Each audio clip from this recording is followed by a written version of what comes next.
Hello to everyone joining us for the HR at the Heart series, our final event in the series.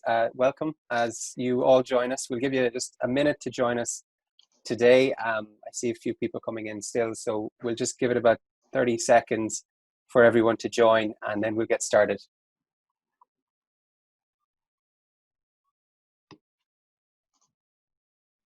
Just to let everyone know, this is the final event in our series of HR at the Heart. And we're very excited to have our special guest today, Tara Nolan, who will speak to us today about more than just teams, but a lot to do with what we're adapting to in not just with COVID, but with some of the changes that have happened over the last few months. And I'm sure that Aisling and Tara have lots to discuss. I won't hold them back, but we'll just give people a couple more seconds to join us, and then we can open up the discussion.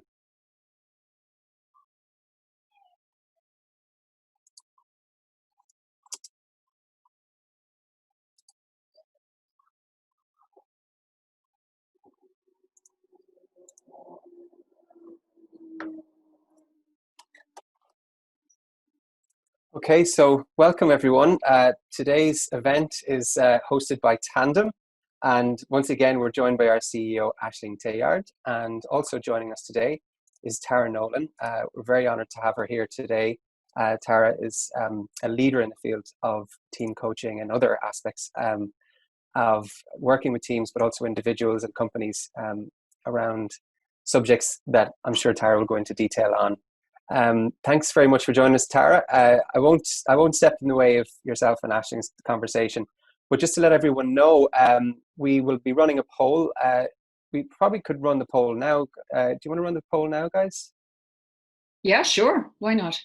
Should we run the poll and we'll see how people are feeling? So just to let you know, the poll will pop up there. As you see the poll, just click your answers and let us know how you're feeling. The first sign I see that people are feeling a bit impatient, so I won't hold up proceedings too much, but also lots of other feelings coming in: tired, curious, impatient, and calm being the main ones. When we end the poll, you'll see the results, but just as you come in, just fill out the poll and we'll get started. What else can I let you know? Of course, the reaction button at the bottom of your screen, if you could give us a round of applause whenever you agree with point or even a thumbs up. People still have to figure out where the button is, I think, in these events, but it's down below the screen and you can just hit that button if you want to put a reaction in. And most importantly, our chat area, which again, if you just go to the bottom of the screen on your computer there, you can ask questions, you can leave comments.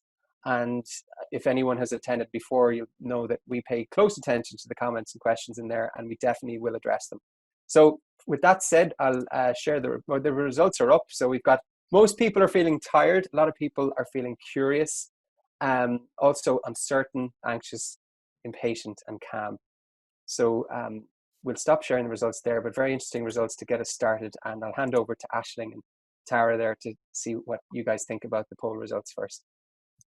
Hi everybody, we're delighted to welcome Tara today because I've known Tara a long time as an executive coach. Of course, she is many more things at this point of her career, but it's great to have her here. Interesting to see the poll results, probably not a massive surprise. I think it's been a traumatic weekend for a lot of people, and there's so much going on right now. So I think that comes with a lot of emotion and a lot of uncertainty. So interesting to see how everybody's feeling, but hopefully we can energize you in this session and that Tara can get at least your curiosity awakened. So I'll hand over to her to talk further. Oh, thanks Aisling, and I would absolutely concur. It's exactly what I'm hearing out there, this notion of tired and fatigue and just a heaviness in the ether. So I think it's important to take care of that. I think we're in a huge learning curve around trauma. And I don't think it's a dramatic word to use right now. I think we're in a seismic trauma that we have to be very mindful of. So let me close this poll myself and get started. So I'm also a podcaster, and the basis and auspices of this conversation is about sharing with you the 6 series of conversations I did around COVID. And I'll bring you back now to the 27th of March. when I sat here at my desk, exhausted and overwhelmed, and I read this article by Aisha Ahmed, who is the assistant professor for politics at Toronto University. And the article was entitled, "Why You Should Ignore All That COVID Virus Inspired Productivity Pressure." And in the instant, I realized that I had succumbed to this denial and delusion that is part of the change curve. And I'd gotten into this frenzy of activity for the first 2 weeks of lockdown, trying to compete with everybody on LinkedIn, trying to be, offering resilience courses and every other course that I could think of, until I paused. And then I thought, okay, what can I usefully do, in terms of who I am and what I am, and really wanting to be of service in the world. And I thought about my podcast, and I thought, okay, I need to do something slightly different, and maybe the cadence needed to be different too. So I reached out to 18 leaders and practitioners that I'd already interviewed on my podcast, and I asked them if they'd be interested in coming on, having a conversation in a panel format, about 3 on a conversation, to support, leaders and teams manage through COVID-19. And I have to say, I was overwhelmed. I thought I might get 9. I got 18 yeses from the 18 asks. And so just to give you a sense, I decided to approximate the conversations over the change curve. And I set about having 2 conversations for the pause, 2 conversations for the reset, and 2 conversations for the new game. And I think that game name is important, because I think what we were talking about is the old to the new. We're kind of in between 2 ports right now. So these 18 guests very kindly supported me and worked through these conversations to produce 6 podcasts. The 6th is actually not to be released until next week, so you're going to get a sneak preview of the 6th today. So like I say, I was under denial and delusion in the first part of the curve. So we started this conversation in the pause. But let me just give you a sense of a very big sort of undercurrent in terms of the themes that were percolating through the conversations. And broadly, there was an article yesterday in the New York Times by an author, columnist called Thomas Friedman, and I think he articulated it really well. Basically, he said that our world is broken and we have broken it. And he basically said the premise is our own greed and our own globalization has caused and manifested these many series of systemic issues that we're all facing right now. The pandemic, as we know, the economic change that we're witnessing and experiencing, the very serious issues with respect to our geopolitical frontiers, and of course, climate change. And these percolated to the conversations through the 6 conversations we had. 2 other themes did also surface, this idea of balance. The world has been upended, we've been upended, and how can we get back into some semblance of balance? But balance came through in many other themes as well, like the balance between task and people, the balance between leadership and followership, the balance between the boundaries, work and non-work, virtual and physical, and the balance between, our ideas around space and time and how we use time. And the third theme that came around very heavily, and I didn't count the number of times it was repeated, but the word kind featured in pretty much every single episode, and it is embodied in some leaders that I'll allude to as I come through the conversation. So that was the context, and that's why I think Andrew said at the start, this wasn't just about teams, although the unit of analysis is teams. It was like an accordion. It moved out between teams, right out to our system and back again over the course of these conversations. So I'll start with a pause and move us into these 2 series. So the first one was with Alexander Kaye, who runs his own company in the States, mostly around teams, with Dr. Christopher Lowe, whom I work with, and who is now, working in the field of organizational and team systems and systems dynamics. And then Dr. Melissa Hughes, who is a neuroscientist and whom I've known for years and is just a breath of fresh air. So we started talking about trauma and how it was impacting us and teams in terms of the initial impact of lockdown.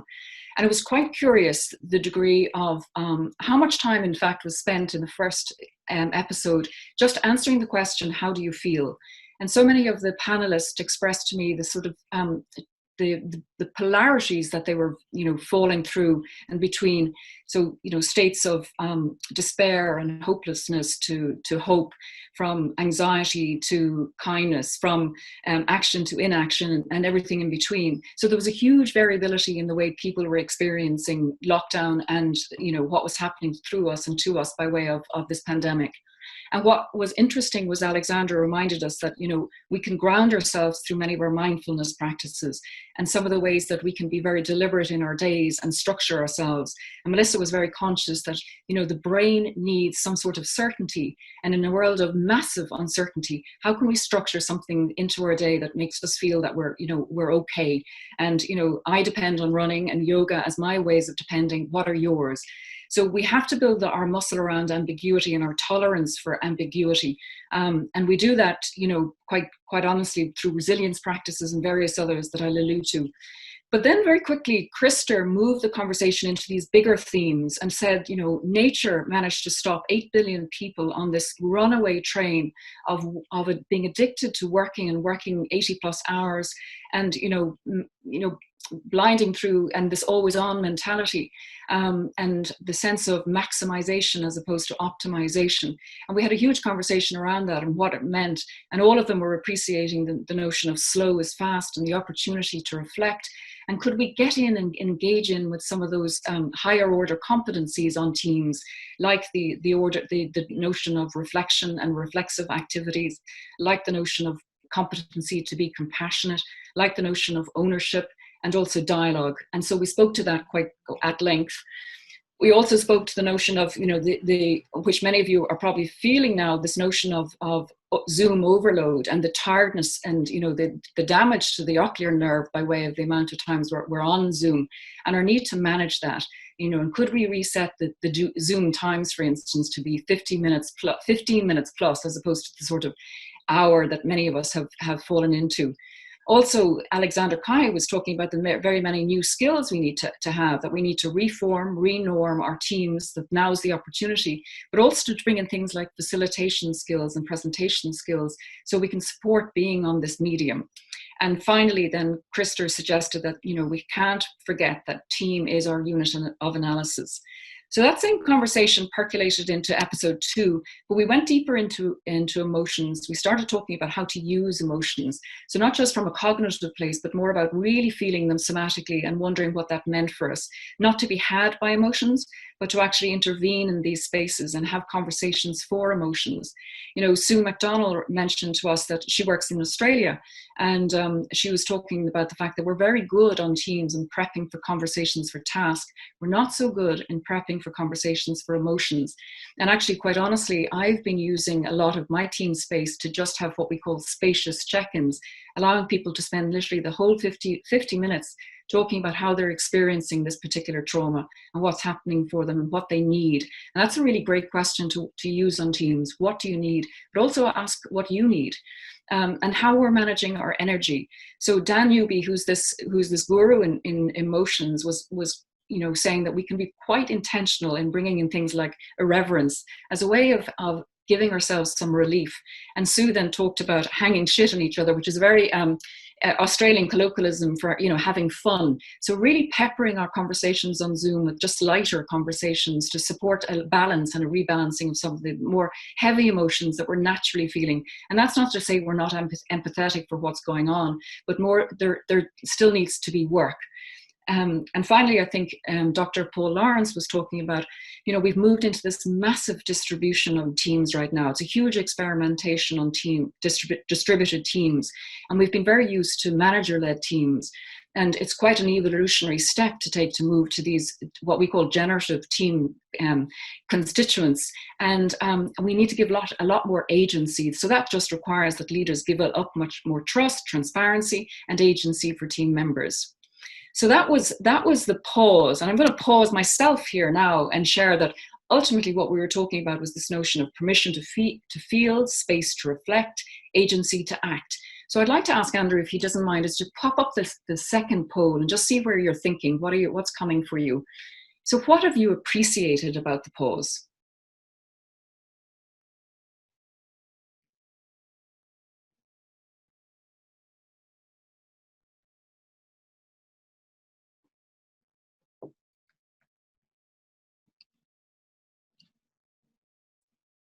Nature. So interesting. That's fabulous. I think, you know, nature is showing us that it has some of the answers to the very ways and beings we need to adopt going into the new game. And I'll speak to that later. But thank you very much. Okay, so I'm now going to go into, and I'm doing this at speed, and I appreciate, I want to honor your time. So, you know, if you need me to slow down, just pop that into the chat. So the next was the reset, and these were really conversations for mindset and leadership. So the first conversation I had was about mindset. What's the mindset we need to adopt in order to be with the change that we're experiencing? And I deliberately chose Sari Van Puglia, who's been in the world of innovation and agile for years. I deliberately chose Jennifer Britton, who is a global guru in group coaching, but she does it all virtually. And finally, Finn Goulding, who has his own company called Flow, which is kind of the evolutionary state of agile. And broadly, these guys are very comfortable with our state of agile, but they actually think it's very useful for us right now. And we simply have to populate it with more humaneness.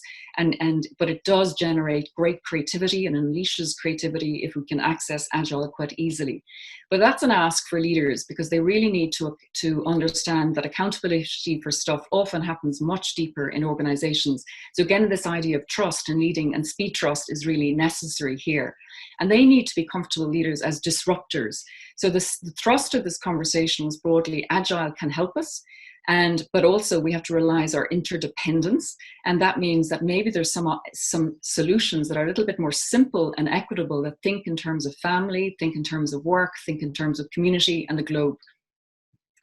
And the second was a conversation around leadership. And this was with Ruth Wagaman, who is pretty much a guru in leadership. She's written the book, Senior Leadership Teams. And she's also the author of the Team Diagnostic Survey, which I use with teams, which is a very robust instrument. I spoke to Dr. Simon Western, whom many of you may know, who's written many books on leadership, mentoring, and coaching. He's also renowned for his thinking on eco-leadership.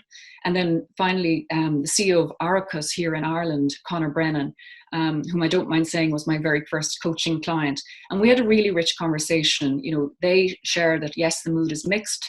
Whilst we might think we're at the base of the change curve and getting into acceptance, it's still very variable.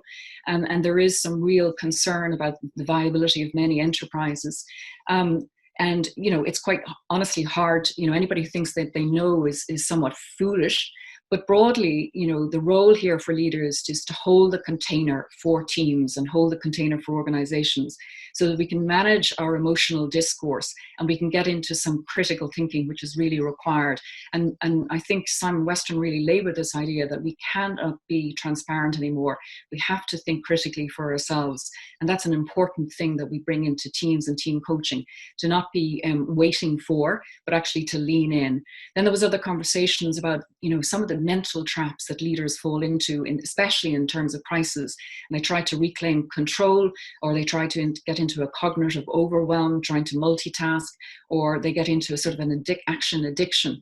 And actually the opposite is required. We really need leadership presence to be able to hold the space, hold the curiosity for people to have the conversations that matter, especially in a distributed work system. And I think Conor, the CEO at the end, was, you know, opining that actually it's such a huge learning curve for many, that we need to think about, you know, employing coaches and having coaches available, not just for, you know, individuals, but teams and also leaders, to support the very many, you know, changes that we're all experiencing right now. He also made the very important point that he is not going to drive from Clontarf to Sandyford anymore. And, you know, he really shared with us that the notion of sustainability was not just an abstract concept on a balance sheet, but that's something that he could actually contribute to himself. And finally, Ruth Wagaman left the conversation by thinking that, you know, our wicked problems will only be solved collaboratively. And I was reading a lovely article by the HBR, and basically Amy Edmondson was saying if there was a test for COVID leadership, you know, two leaders stood out for her. And I didn't put up the other gentleman, but his name is Adam Silver, and he runs the NBA, the National Basketball Association in the States. And he and Jacinta Ahern really epitomized what it means to be a leader in this space, to be strong and kind, as Jacinta Ahern is lauded for, but also to be really mindful about what is our purpose, Purpose is a very important conversation right now. Can we implore psychological safety for people to have the rich discourse that it's needed? But also, can we generate clarity, stimulate conversations for curiosity, and encourage focus and attention? So these are very real issues that teams are facing right now and leaders are facing, and for which I think they need support. So I'm just going to ask maybe if we could go into the chat and see if anything comes up in terms of what have I perturbed in you? Are there any questions that are coming up for you right now?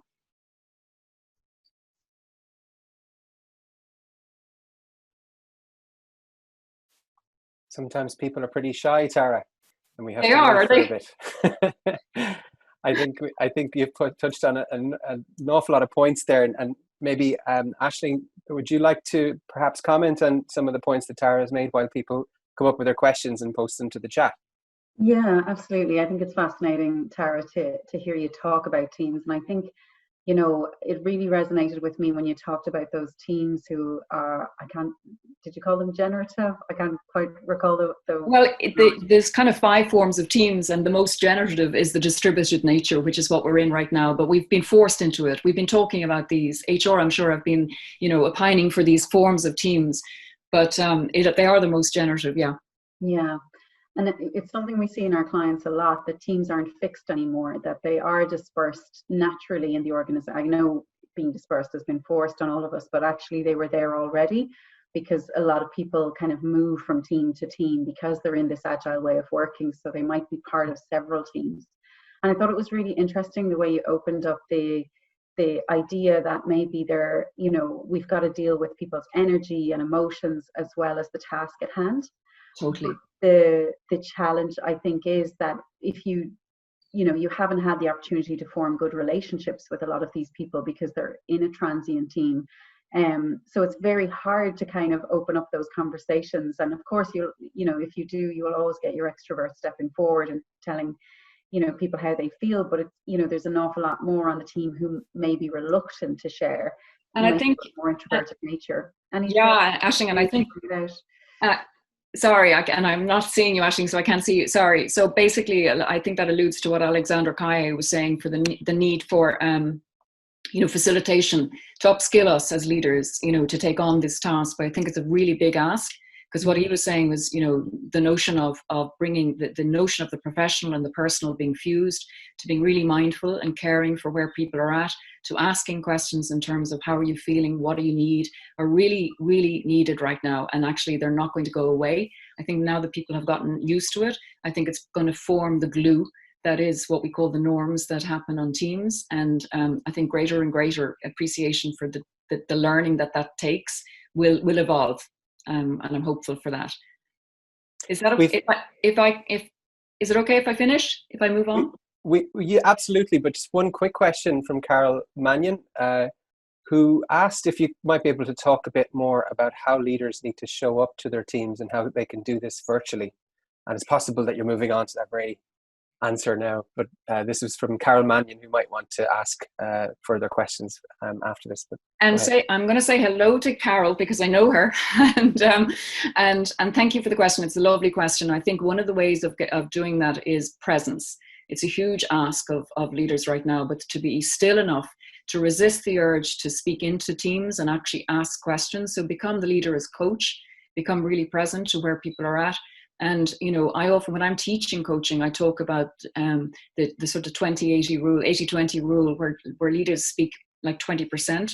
So it's a different ask. It's about really showing up. And also it's about this notion of, when we talk about generative teams and distributed teams, the leader is actually taking almost a seat at the table. There's not that sort of formality and distance between leader and member and follower. It's quite equal. So it's lowering the deference threshold and allowing much more distributed responsibility. And often that comes through with a conversation that I have with teams about managing expectations. What are the expectations the team has of the leader, and vice versa?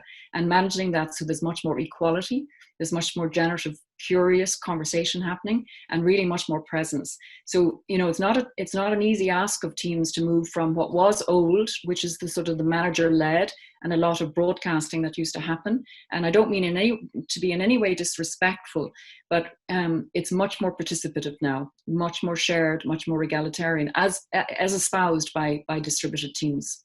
I hope that's okay. Great, thank you. Yes, and I'm sure if it's not, perhaps Carol will pipe in and ask you any follow-up questions. You're welcome to do that, Carol. Just let us know in the chat. Thanks a million. So listen, the last part of the curve, the change curve, is moving up into ambition and possibility and hope for the future. And I called it the new game. And John Baldoni, who was one of the panel members in episode 5, was very, very quick to share that we don't know. We genuinely don't know what the new game is. But from the outset, I shared with you that there's a sense that, we have burnt our planet. We have done destruction by way of many of our, breaking down many of our resilience practices, breaking down some of the natural defenses we had in terms of climate, etc. We have to get to grips with that. And so the 3 in all 6, in fact, alluded to that in these conversations. So I'll move into conversation 5, which is the new game. It was released just last week. And broadly, what was really interesting is John McCusker, who's the global talent for Bacardi, shared that their engagement has spiked. And what he noticed was, whilst you could be cynical and say that people are at risk for their jobs or worried for their jobs, it's actually quite the opposite of Bacardi. They're noticing that the care that the senior leadership team and the team at the top is showing to everybody has been responded in kind by an enormous amount of creativity and engagement. John Baldoni was quick to say, look, nobody knows, and there are the economic perils, and many companies are going to be reporting zero revenue. We have to be mindful still of the enormous global grief we're sitting in, but that this is an opportunity to wake up to our reality and to look at what needs to happen systemically as well as on teams. And so there was a sense of leaders need to show up with much more grace, respect, action, compassion, energy, and to blow some of the myths and assumptions that have been around organizational life, such as silos, such as the leader knows it all, and to really start beginning to question and become alive again to our own agency, our own authority. And the quest really is to try and invent a new normal. And I know many people reject that phrase, and it's been very overused, so I'm using it sensitively here. But broadly, we've got to get back to what are our various purposes, small and large, and how do we bring in empathy into the equation to know that teams are working, but they need to be reformed and renormed. And Richard Boston, who's a contributor into this conversation, said basically, we could be in a dress rehearsal for many crises to come, and therefore we really need to practice what he called anti-fragility, which is a book that has been written. And broadly, that amounts to resilience practices, thinking systemically, managing for optimization versus managing for maximization, and also agility. And so we have to be able to develop a tolerance for uncertainty. Episode 1, Alexander Kai said, this is like VUCA on steroids. So we have to build our muscles around uncertainty and what that means. And that actually just requires being present, being purposeful, thinking of ourselves as being in service, and appreciating nature, which is interesting that nature was appreciated in one of the polls. Music and dance and art, and bringing much more of that into our world. And John McCusker of Bacardi said, it's really sad that it's taken COVID-19 for us to appreciate our humanity and our connectedness, but above all our frailty. And anti-fragility is our way forward. And finally, the last episode, and I very deliberately again chose these speakers. So I had Neil Scotton, Alistair Scott, who comprise a huge change company. The little book of Making Big Change Happen is their book. And Janet Harvey, who is a scion in coaching and really generative teams. So she uses that word quite assiduously. But basically, their thinking here is we don't have a sort of a global citizenry norm system yet, but we need to think that way. Teams are our antibody. If we can think and start to think of teams and really equip teams to be operating as teams not as groups, as many have us to remind ourselves that purpose sits above profit, to make teams our focus, we can begin to start recorrecting some of the imbalances that we've seen. And what was lovely and hopeful about this conversation was that Neil Scotton was saying, we're already enough. We have enough. We have it within us. There's an enormous creativity to be untapped. We just simply have to get out of our sort of our hookedness on growth or success equals growth. We have it. We have the wisdom to step back and think and give ourselves the space to do some critical thinking. So I'm going to stop there and say, you know, really broadly, what I'm summarizing is anti-fragility means system awareness. It means adaptability, resilience, and the courage to step up and notice and say, you know what, this isn't working. We have to do something else. Thank you, guys. Thank you so much, Tara. There's such a lot there, and we've just managed to hit the 12:30 mark. Oh dear. Perfectly. And so I'm very conscious of everyone's time on these events, as we've always kind of finished up on time. But just to let everyone know, we'll hang around for just a bit to kind of conclude. There was one question from Claire Daly, which we'll address, if that's all right, Tara.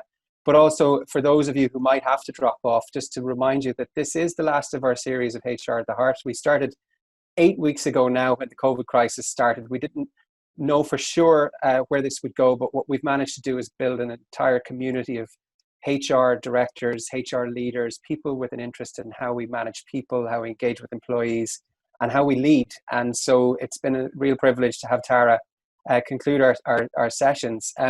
What I'd love to be able to do is get everyone's feedback, both the people who are here, and also we'll follow up with the wider community afterwards to see what you'd like us to do next. We are more than willing to provide more value for this community, and we're just trying to figure out the best way to do that now that we've covered off our 8 weeks of this live event series. Tara, just to kind of get into Claire Daly's question very quickly, how can we ensure employees are being honest with their managers and not just telling them what they want to hear? In an office environment, it's much easier to see these things, but people are harder to gauge virtually.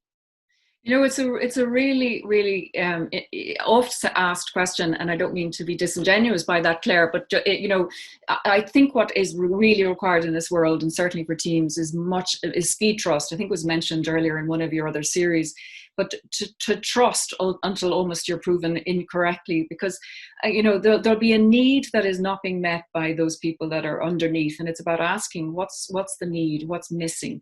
So I think leaders and others have to probably move away from that scarcity mindset and think abundance, and think, if I can reach in, if I'm noticing some behavior, some patterns, can I ask into that and wonder what's going on? I mean, I held a conversation with another team, and before that I got onto the conversation, the leader said to me, you know, we're not having this gentleman's presence a lot. We don't see him operating, you know, as he could, etc. And just by asking the question of this guy, you know, how was he feeling first and what did he need? It actually serves as a conversation that demonstrated something to the leader that she wouldn't have thought of. So I know it's kind of like, you know, the bell curve. There'll be always those people that sit and hang out on the tail and not have their needs met. But we need to manage for that. We need to lean into it and ask the questions, some of which might be tough, and be bold about that and not tolerate that. So I think asking questions is a great way. Don't know if that satisfies, Claire. I think that's a great answer, and you know, you've covered so many different topics that I think we have enough material to run another eight-week series in how to solve the problems that we have to solve around fragility and everything else that you've covered.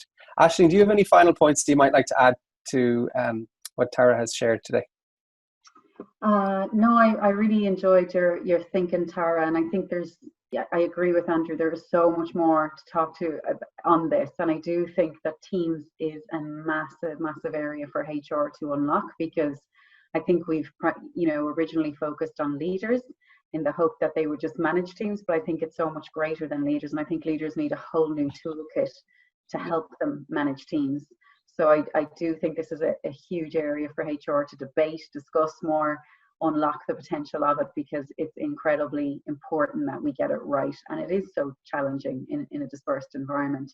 So thank you so much for sharing your thoughts. I'm conscious of everybody's time, so thanks to everybody for joining us. It's been a wonderful series. We do want to continue it in some form, so as Andrew said, we'll be in touch about what is the right format to continue. So thanks to everybody for being here, and mostly thanks to Tara for talking today.